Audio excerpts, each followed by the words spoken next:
Hey everyone, and welcome to a reveal video, but not a reveal video like you might be thinking of. You're not going to see something I've made. You're going to find out about an amazing 3-month challenge that myself and 7 other sewing vloggers are taking part in. Now you might already remember this, so grab a brew, grab a drink, settle in, because it is year 3 of the Busy Bee Sewing Challenge. I will pop a playlist below, I'll pop it here. That's right, we've done this 2 previous years, so you can go and get your fill and see loads of other sewing vloggers that did it, get some inspiration. But I'm going to tell you all about this year's version, and we're tweaking it up a bit this year. I've had to switch glasses because I don't know why, but they're not working for me today. So this year we are doing slightly later in the year, which gives us an opportunity to sew different things, so a bit more autumnal. So we've got 7 contestants, 3 brand new challenges, and I'm also going to need your help to decide on what I'm going to do for challenge 1. So I'm popping up on the screen now the 7 other contestants joining the hive this year.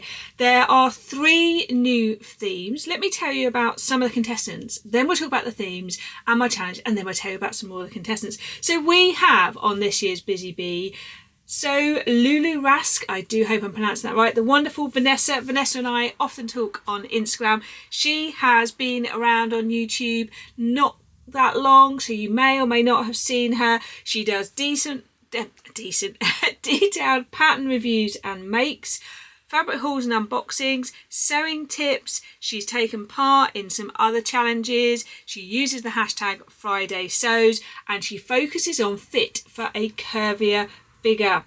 We then have Shannon of the Sewing Warehouse. Now Shannon has had a channel since 2023. She does a range of vlogs as well, and I'm pretty sure Shannon was involved in the long sleeve challenge. Tell me if you know, Shannon. I just realised that as I'm recording this. Please correct me if I'm wrong.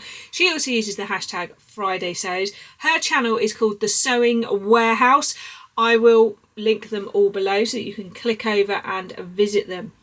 And then thirdly, we have Tina. Now Tina's channel is incredibly new, and her channel is called Bobbing Along Nicely.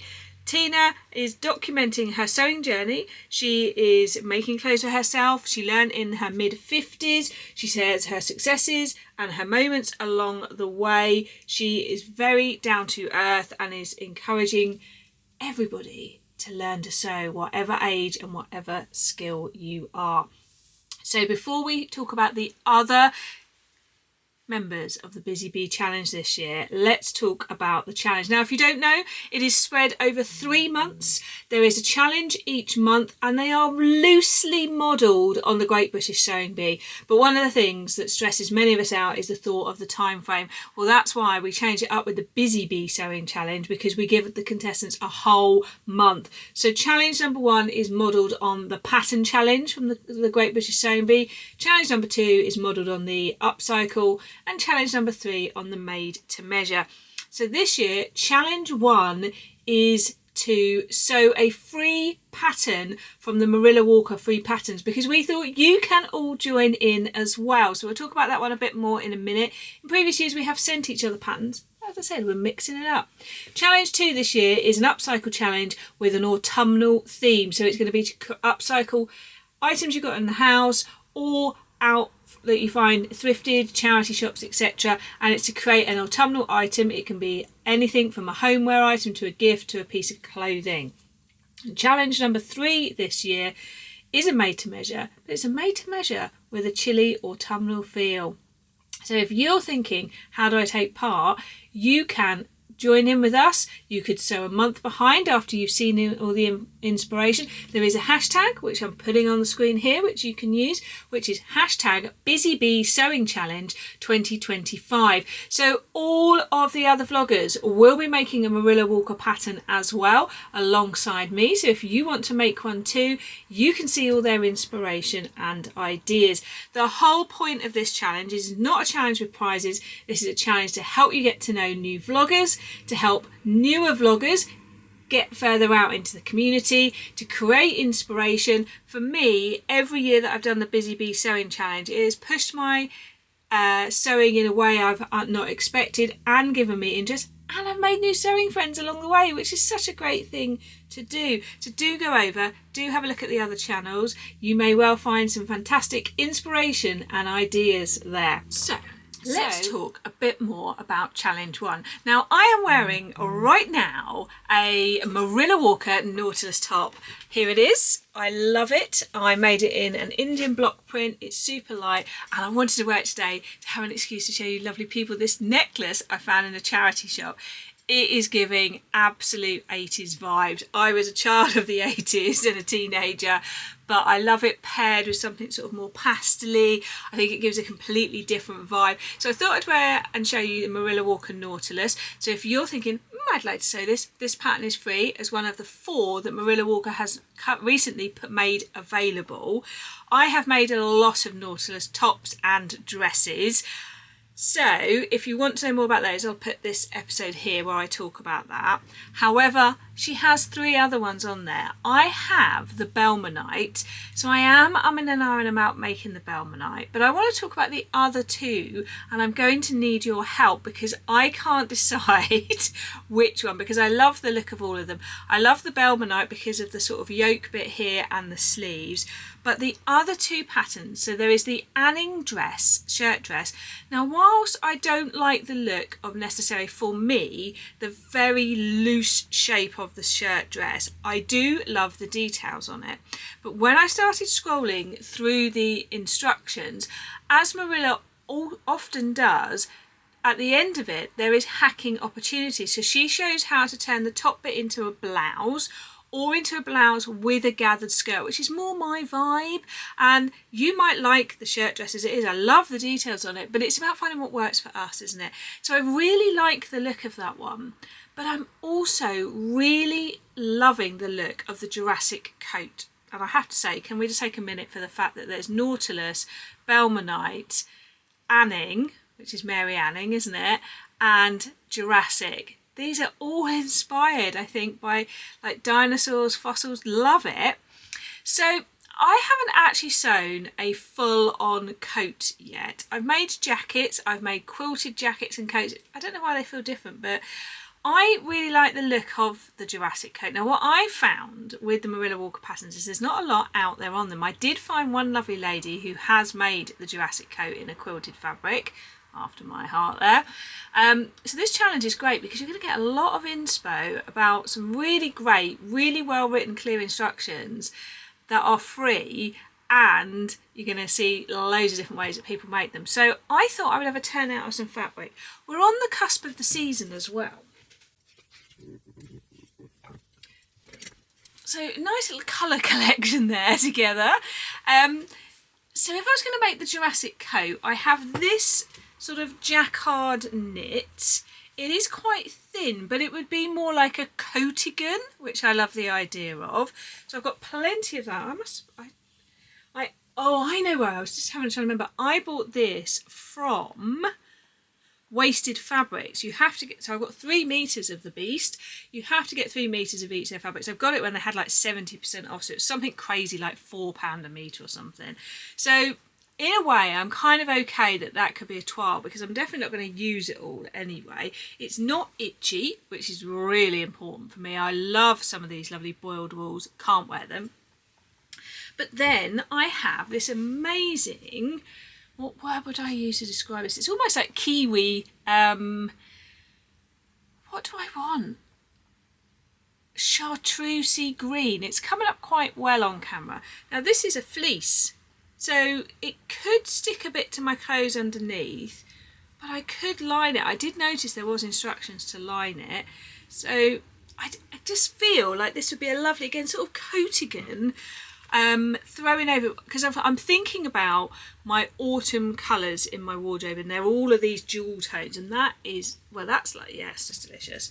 It's like a sour green. I know sour isn't a colour, but I also have this boucle, which I've had since last summer. I'm not sure how much of this I've got. Oh, I think I might only have a metre. But the good news is I'm short. And I was thinking I will need to possibly make a toile because I think even though it's meant to be oversized, when you're tall, oversized looks different from when you're short. So I feel like it might be like a slash and move up here or something on me. And it's got a really interesting like godet or what's the other word? They used it in last season's Great British Sewing Bee. Tell me what that's called. Is it a gusset? Underneath the armpiece. So this, I love the thought of. So this would be a bit more coaty. So I've got those 3 fabrics. So I do, and I like the idea of the patch pocket, but maybe the welt in the boucle, welt in the boucle, because I wouldn't have so much fabric and I could use a different fabric on the inside. But I almost feel like I should get some really simple cotton, like a duvet that I don't like, and sew it up just to see about the sizing, because I might not want to lose anything from the armhole, but everything like the V, and could I add a collar? So let me know your thoughts. Or I do the Anning shirt dress hack. So I could make a blouse first, see how I like that, because I love this one, and then make a version with the skirt. And I've got endless fabric choices for that. So they are my initial thoughts. The reveals are at the end of each month on a Wednesday, the last Wednesday of the month. So you will get to see, let me get my glasses on again. You will see the reveal on Wednesday, the 24th of September. And then it will follow the pattern of reveal each last Wednesday of the month. So I don't know when the lovely Busy Bees are going to put up their intros, and I would imagine it will be towards the beginning of September. But if you go and subscribe, and remember on each channel, if you hit the notification bell, it will tell you when a new video is out. So if you're thinking, I'm not sure if I know when Sam's videos are coming out, am I missing them? Make sure you click the notification bell and then it will tell you. But go and follow them. Go and have a look. I will make a playlist so you can watch them all through the playlist that I make as well. So you don't have to go and search for them. So you can watch them all through there. Make sure you let me know what you think I should do. If you are a YouTube member, look out for information for you, because there's something special for you. But I do think it's important we talk about the other members of the challenge. So we have Laura of So Very Laura. Now you've probably heard me talk about Laura before. Laura's had her channel for a good while. One of my favourites she always did was the Space Hogs, which was fabric taking up space in her collection. Laura has a wide range of different videos, and I've even been on a sewing retreat with Laura, and I believe Laura took part in a previous year. Yes, she did. She took part last year. Then we have Emma, who is Emmyki Sews. She's a former high school teacher and she documents her sewing journey. She has a wide range of experience and does really helpful tutorials about things like full bust adjustments.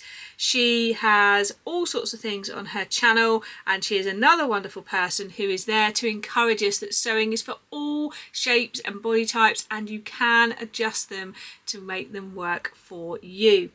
We also have Made by Michelle. Hers is a personal vlog sharing her sewing enthusiasm, and she balances out her creative projects with a full-time job. She's another lady like me trying to manage all of that, and she's taken part on previous challenges like Sew Fruity as well.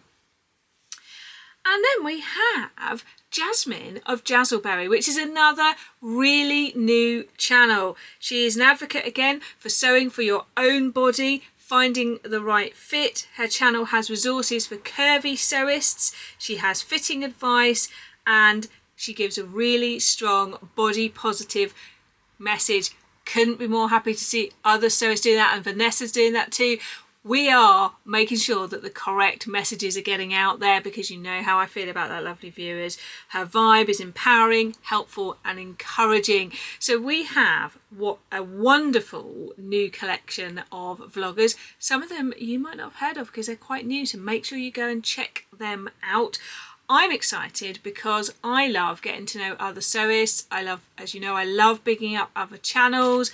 And I always love a creative challenge. So if you want to get involved, go out, check out the Marilla Walker patterns, think which one you might want to do. There's A0 and A4 prints. Check out, as I've mentioned, my dress one if you want to know more about the Nautilus. check out the other vloggers, subscribe to all our channels, and do message me down below. Which one should I do? What do you think?